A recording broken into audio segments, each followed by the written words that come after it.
Bismillahirrahmanirrahim. Assalamualaikum warahmatullahi wabarakatuh. Waalaikumsalam warahmatullahi wabarakatuh.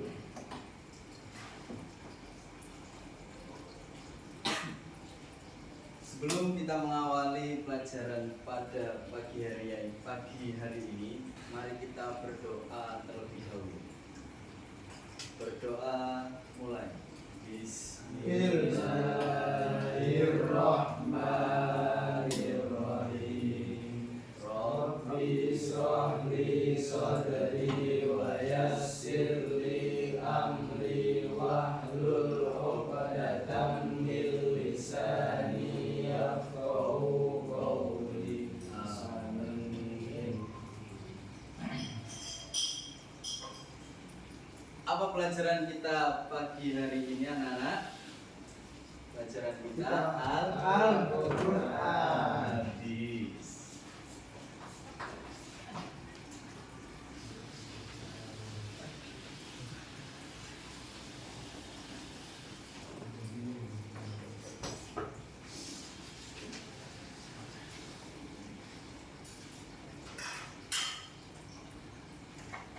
Baik, sebelum kita mengawali pelajaran kita hari ini, Bapak mau mengabsen terlebih dahulu.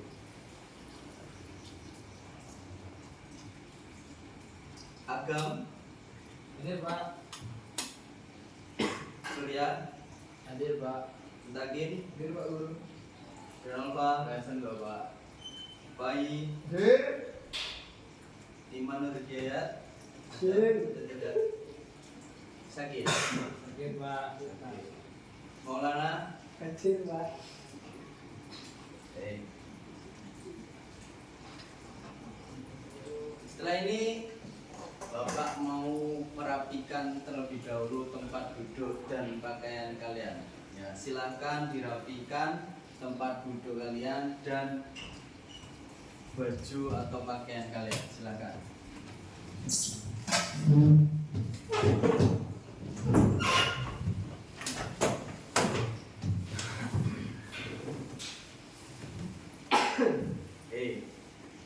Sebelum kita mengawali pembelajaran pada pagi hari ini, ya, Bapak mau mengasih motivasi pada pagi hari ini. Jadi motivasi pada pagi hari ini adalah an-nadhafatu minal iman. Ada yang tahu artinya? Saya Pak. Ya, kamu. Kebersihan itu sebagian dari iman. Pintar, 100.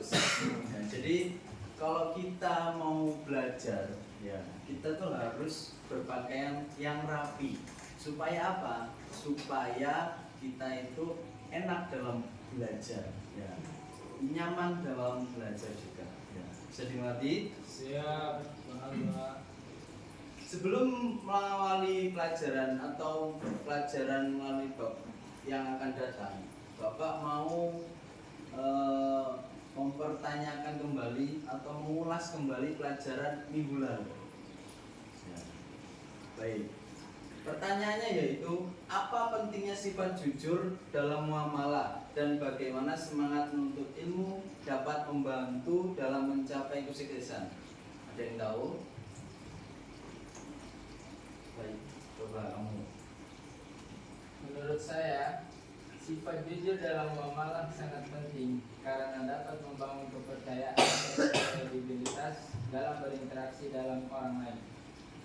Sementara itu, semangat menuntut ilmu dapat membantu seseorang mencapai kesuksesan dengan memperoleh pengetahuan dan keterampilan yang dibutuhkan untuk meningkatkan kualitas hidup dan mencapai tujuan. Dalam Islam, menuntut ilmu dianggap sebagai kewajiban bagi setiap muslim dan sifat jujur merupakan salah satu kunci dalam menuntut ilmu dan berinteraksi dengan orang lain. Ya. Jadi kita kalau mau melakukan pekerjaan itu harus bersifat jujur. Ya. Tidak boleh berbohong. Ya. Bisa dimengerti? Ya, paham Pak. Jadi kita pagi hari ini akan belajar tentang pokok-pokok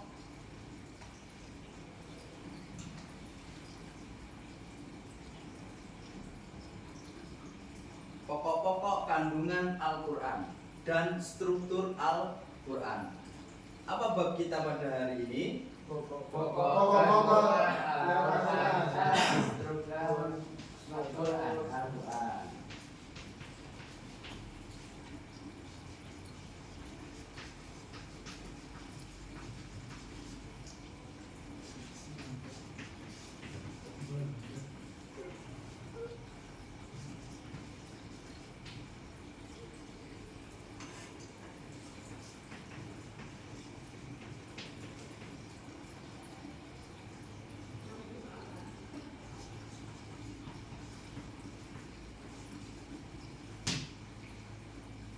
Jadi yang pertama yaitu pengertian Al-Quran.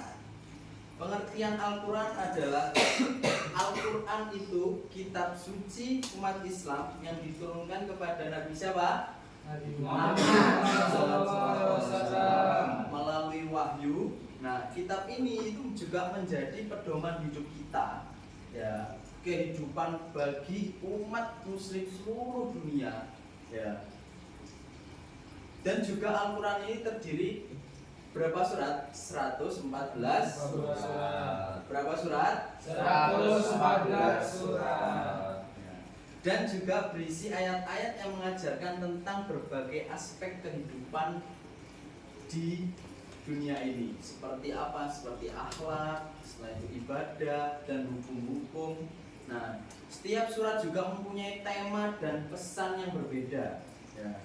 Dan juga tetapi semua itu mengajak umat manusia itu beriman kepada Allah dan berbuat baik. Nah, yang kedua yaitu surat pokok-pokok kandungan Al-Quran. Pokok-pokok kandungan Al-Quran itu yang pertama ada ajaran tentang tauhid. Nah, yaitu keyakinan bahwa hanya ada satu Tuhan, yaitu Allah. Kedua, Al-Quran juga mengajarkan tentang akhlak, ya. Sebutkan akhlak-akhlak, ya. Yang pertama apa?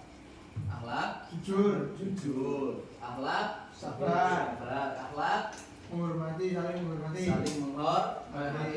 ya. Terus Al-Quran itu juga memberikan pedoman tentang ibadah, seperti apa? Cara melaksanakan sholat, setelah itu puasa, zakat, berwudu, tayamum, sholat sunnah, ya, mengurusi jenazah, ya.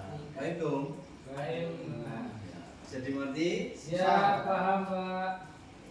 Dan yang terakhir yaitu tentang bab pokok-pokok kandungan Al-Quran, yaitu hadis tentang Al-Quran.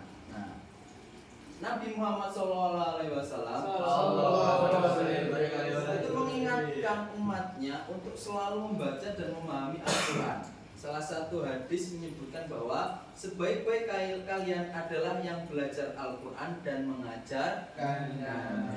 Nah, ini juga menunjukkan betapa pentingnya Al-Quran itu dalam kehidupan kita dalam sehari-hari, ya. Jadi sangatlah bermanfaat Al-Quran itu. Makanya itu kita dianjurkan untuk sering-sering membaca Al-Quran. Selanjutnya yaitu struktur Al-Quran. Pengertian struktur Al-Quran itu merujuk pada cara Al-Quran itu disusun dan dibagi, ya. Tadi itu Al-Quran terbagi berapa surat? 114 surat. Sedangkan ayat adalah kalimat atau bagian dari surat. Setiap surat itu memiliki nama dan tema tertentu, dan ayat-ayat di dalamnya menyampaikan pesan-pesan Allah yang penting untuk dipahami oleh umat Islam. Nah, yang kedua yaitu ada jenis-jenis Al-Quran. Jenis-jenis Al-Quran itu terbagi menjadi dua, Makkiyah dan Madaniyah. Kalau Makkiyah itu, kenapa kok bisa disebut Makkiyah? Soalnya turunnya Makkiyah itu sebelum Nabi Muhammad itu hijrah ke Madinah. Kalau Madinah, kalau surat yang disebut Madaniyah itu karena apa? Karena Nabi Muhammad itu setelah hijrah dari Mekah. Ya, bisa dimengerti? Bisa. Selanjutnya yaitu urutan dan pembacaan Al-Quran. Nah, jadi saat kita membaca Al-Quran, apa hukum tajwid itu? Hukum tajwid untuk membaca Al-Quran. Fardu ain. Jadi fardu ain untuk melakukannya. Ya, jadi kita dianjurkan untuk memakai tajwid saat membaca Al-Quran. Ya, kita harus membaca Al-Quran dengan fasih atau jelas. Ya, bisa dimengerti? Siap, paham Pak.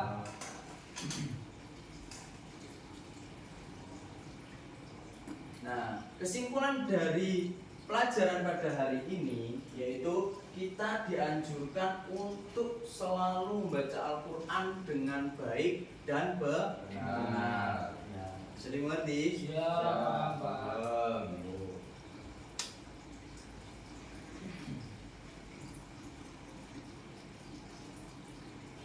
Nah, setelah ini Bapak mau mengulas kembali atau menanyakan sampai mana kalian itu paham materi pada pagi hari ini. Ya. Yang pertama yaitu apa saja pokok-pokok kandungan Al-Quran yang perlu kita ketahui dan bagaimana ajaran tersebut dapat membantu kita dalam kehidupan sehari-hari. Ya. Coba Kak Agam, silakan dijawab. Struktur Al-Quran adalah cara Al-Quran disusun yang terdiri dari 114 surah yang dibagi menjadi ayat-ayat. Setiap surah memiliki nama dan tema tertentu, Pak. Ya. Ada dua jenis surat dalam Al-Quran, Pak. Yang pertama surah Al-Makiyah, surah yang diturunkan ketika Nabi Muhammad SAW berada di Mekah. Biasanya surah ini berisi pesan tentang kekuasaan Allah dan hari kiamat. Ya. Yang kedua surah Al-Madaniyah, Pak. Ya. Surah yang diturunkan setelah Nabi hijrah ke Madinah. Surat ini lebih banyak membahas hukum-hukum Islam dan tata cara hidup dalam bermasyarakat. Nah, betul. Selanjutnya,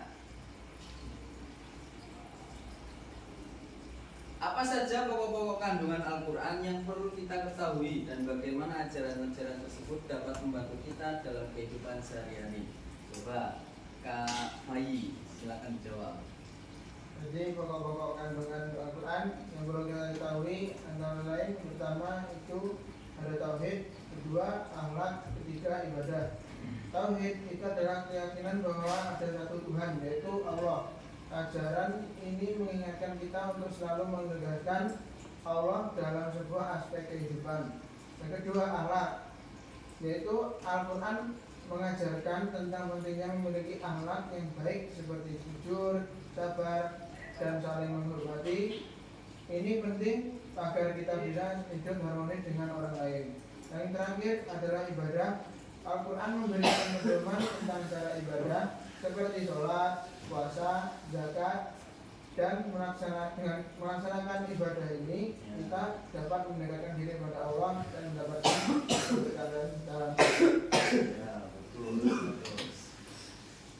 Di sini ada yang ditanyakan kembali tentang pelajaran kita pada pagi hari ini.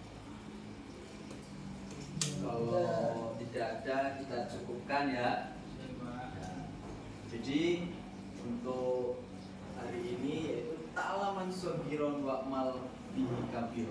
Jadi kita itu saat kita masih kecil kayak ini, ya kita masih muda seperti ini, kita tuh harus banyak-banyak belajar. Untuk apa? Ya, wa'mal bihi kabir. Jadi kita akan mengamalkan saat dewasa. Jadi nanti kedepannya kita kalau sudah keluar dari sekolah atau kita sudah lulus dari sekolah, kita akan mengamalkan kepada anak-anak kita atau kepada adik-adik kita untuk bisa belajar kembali yang kita diajarkan saat kita masih belajar. Ya. Sekian dari Bapak, kurang lebihnya mohon maaf. Ma'an najah fi kulli umur. Amin. Ma'an najah ila fasul marjuan. Amin. Subhanallah. Wassalamualaikum warahmatullahi wabarakatuh.